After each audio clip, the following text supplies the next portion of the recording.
दोस्तों संपत्ति और प्रॉपर्टी को लेकर सुप्रीम कोर्ट का एक बड़ा जजमेंट आया है। दोस्तों आज इस वीडियो में हम लोग उसी को समझने वाले हैं, बेटों की संपत्ति को लेकर। दोस्तों जो ये सुप्रीम कोर्ट का जजमेंट आया है बेटा और बेटी दोनों को लेकर। दोस्तों जय हिंद, नमस्कार, मैं एडवोकेट आशीष मिश्रा। लाइक कर दीजिएगा, शेयर कर दीजिएगा, सब्सक्राइब कर दीजिएगा ताकि इन्फॉर्मेशन और लोगों को भी मिल सके। दोस्तों अभी बढ़ते हैं। दोस्तों हिंदू विवाह कानून में दोस्तों जिस विवाह को कानूनी मान्यता नहीं मिली हो दोस्तों, उससे पैदा हुए बच्चे जो होंगे दोस्तों, उनको भी माता पिता की पैतृक संपत्ति में हिस्सेदारी होगी दोस्तों। और सुप्रीम कोर्ट ने अपने फैसले में ये साफ कर दिया है। और इसी के साथ में हिंदू उत्तराधिकार कानून के तहत जो ये अधिकार है दोस्तों, अब से अमान्य विवाह से पैदा हुए बच्चों को भी मिल गया है। दोस्तों अमान्य विवाह क्या है दोस्तों, अभी इस वीडियो में हम लोग इसको भी समझेंगे दोस्तों कि यह अमान्य विवाह क्या है।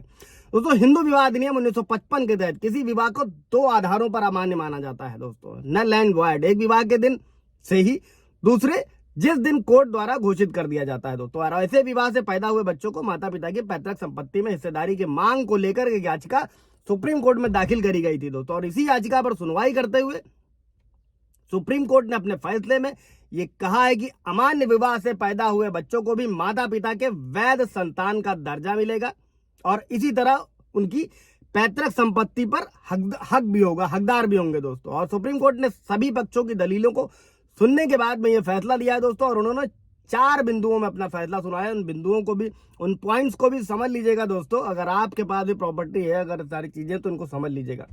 पहली, हिंदू विवाह अधिनियम 1955 की धारा 16 के सबसेक्शन 1 के तहत अमान्य विवाह के तहत दोस्तों पति पत्नी के बच्चे कानून की नजर में वैध हैं।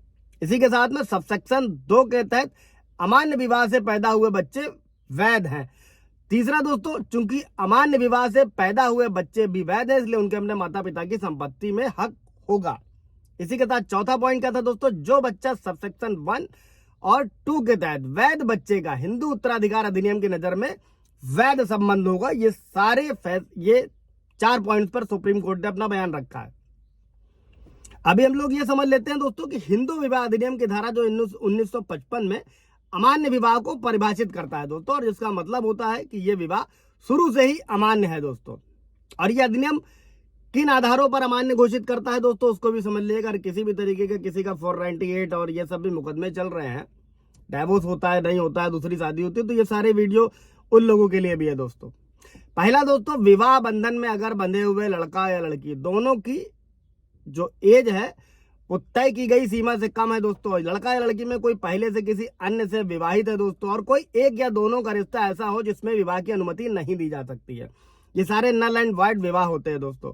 जो अभी मैंने ऊपर आप लोगों को बताया कि अमान्य विवाह से पैदा हुए बच्चों के कानूनी अधिकार क्या होंगे दोस्तों विवाह जो होता है वो कानून के अनुसार नहीं किया गया हो। चौथा पॉइंट, किसी भी पक्ष को डरा धमकाकर या धोखे से विवाह के लिए राजी किया गया, ऐसे सभी विवाह शुरू से ही अमान्य होते हैं। लेकिन दोस्तों कुछ ऐसे भी विवाह को कोर्ट अमान्य करार देती है दोस्तों। ऐसे में जब तक कोर्ट से अमान्य घोषित नहीं हो, विवाह वैलिड होता है, यानी कि मान्य होता है दोस्तों। और हिंदू विवाह अधिनियम की धारा 1955 के तहत ऐसे विवाह के बारे में कहा गया है दोस्तों। और किसी भी पक्ष अगर विवाह के समय, शादी के समय मानसिक बीमारी से पीड़ित था या अभी बीमार है, किसी भी पक्ष को जबरन या धोखे से विवाह करने के लिए मजबूर किया गया हो, किसी भी पक्ष को अगर वो मानसिक अस्वस्थ है और अपनी सहमति नहीं दे सकता था, उसका विवाह किया गया है, कोई भी पक्ष विवाह के समय नाबालिग था, विवाह किसी भी समय इच्छा के विरुद्ध था दोस्तों, शुरू से ही जो अमान्य या अमान्य घोषित विवाह के बच्चे को वैध माना जाता है दोस्तों। इसका मतलब है कि उनके पास वैध विवाह के बच्चों के समान अधिकार है। मतलब आपके पिता के जो प्रॉपर्टी के अधिकार हैं